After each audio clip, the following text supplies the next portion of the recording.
The scene was as shocking as it was heartbreaking. Jungkook, the youngest member of BTS, collapsed into Jin's arms, tears streaming down his face, while millions of armies around the world were left in disbelief. What could have driven such an overwhelming moment of vulnerability, and why did Jin's sudden presence provoke an outpouring of emotions that has since consumed global discussions? Was this a simple act of reconciliation, or was it a deeper revelation about the fragile yet unbreakable bond between two of the most important figures in modern pop culture? The intensity of the moment is amplified by its context. Jin, the eldest of BTS, is not just another bandmate to Jungkook. He has long carried the role of a mentor, a brother, and at times a figure of authority. For years, armies have speculated about the unique dynamic between them, noting both the closeness and the occasional visible distance. That is why Jin's sudden appearance, carrying not just a gift but an apology, transformed a private gathering into one of the most emotionally charged events in the group's history. The image of Jungkook in tears, pressed against Jin's chest, was not simply sentimental, it was seismic. Observers who were present described Jin's arrival as quiet yet monumental.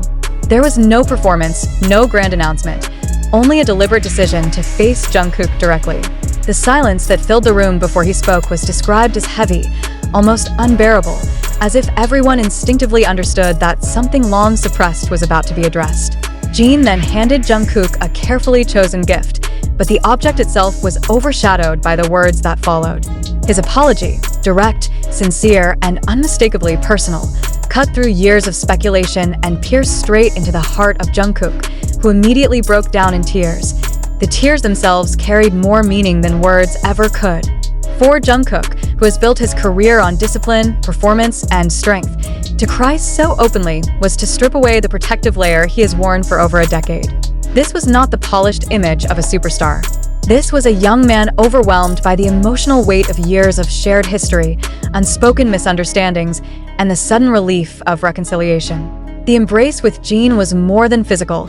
It was symbolic of forgiveness, restoration, and the enduring power of their brotherhood. The reaction among armies was immediate and explosive. Social media flooded with posts from fans who admitted they could not hold back their own tears upon hearing of the moment. Many expressed relief that Jin had taken the step to mend what seemed to have been an invisible rift, while others reflected on the profound symbolism of the apology taking place during Jungkook's birthday celebration. Was this timing accidental, or was it chosen deliberately as a way to mark a new beginning? The lack of official explanation only deepened the speculation, intensifying the emotional pull of the story. Yet questions persist. What exactly did Jin apologize for? Was it a misunderstanding that had weighed heavily on Jungkook's heart? Was it an acknowledgement of distance created by circumstance, or a recognition of something left unsaid for far too long? The absence of concrete details has left room for endless interpretation. Perhaps the truth lies not in the specifics of the apology, but in the fact that it happened at all.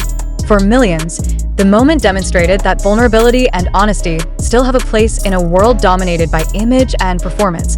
The symbolism of the embrace cannot be overstated. Jin, as the eldest, has often been viewed as a stabilizing force within BTS. Jungkook, as the youngest, has frequently been the one most protected, yet also the one carrying the pressure of immense expectations. When the two collided in that moment of raw emotion, it was not just a reunion, it was the visible breaking down of barriers that had separated them, however silently, in recent times. Fans who have long observed subtle changes in their interactions saw the embrace as proof that wounds, though unspoken, can be healed. From a broader perspective, the event raises critical questions about the relationship between BTS and their audience. Why do armies respond so powerfully to such personal, private moments? Is it because these glimpses of vulnerability reaffirm the authenticity of the members as human beings rather than untouchable idols? Or is it because fans themselves project their own emotions, struggles, and hopes onto the group, finding in these interactions a mirror of their own experiences? When Jungkook cries, do armies cry for him? Or do they cry for themselves, for the release of their own unspoken emotions? The gravity of the moment also invites skepticism. In an age where viral content drives attention, can such a scene truly be considered free of external influence? Could it have been orchestrated, subtly or otherwise, to reignite global interest and reaffirm the emotional connection between BTS and their fans? If so, does that diminish its authenticity?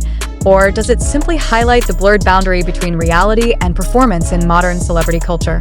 These are not accusations, but necessary questions in an era where narratives spread faster than facts. Regardless of interpretation, the impact of the moment is undeniable. The image of Jungkook crying in Jin's arms will be remembered not for its ambiguity, but for its raw power. It reminded fans of the humanity beneath the fame, the fragility behind the perfection, and the bond that continues to unite BTS even in moments of silence and distance.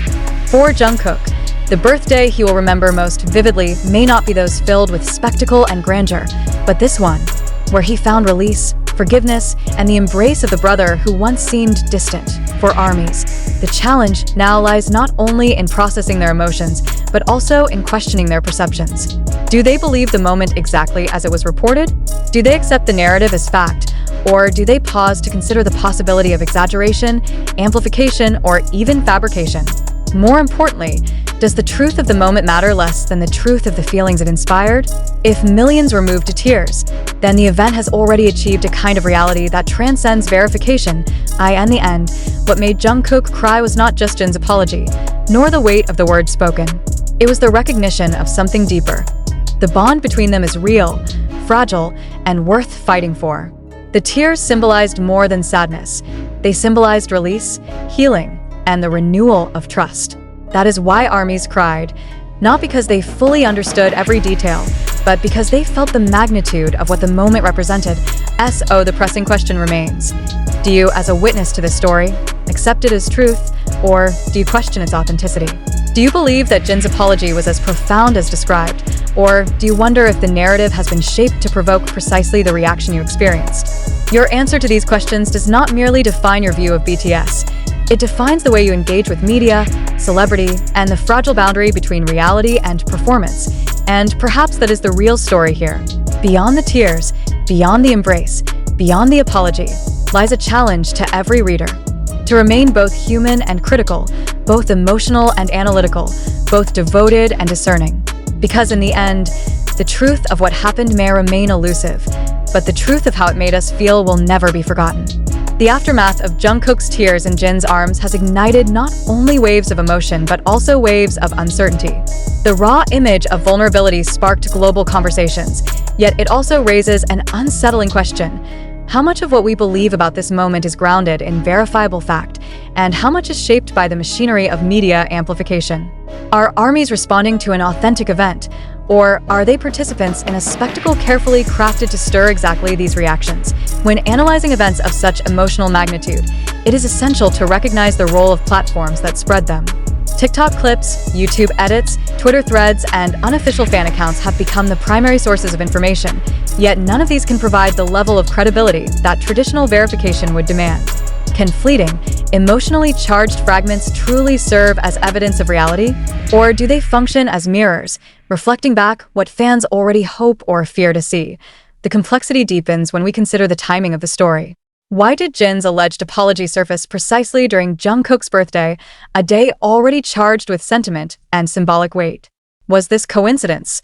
Or was it calculated to maximize emotional impact? If calculated, who stands to benefit most? The group itself, the industry surrounding them, or the millions of fans whose devotion fuels the engine of BTS's cultural dominance? These are uncomfortable questions, yet they are necessary if we wish to move beyond passive consumption of narratives and toward a deeper engagement with the truth.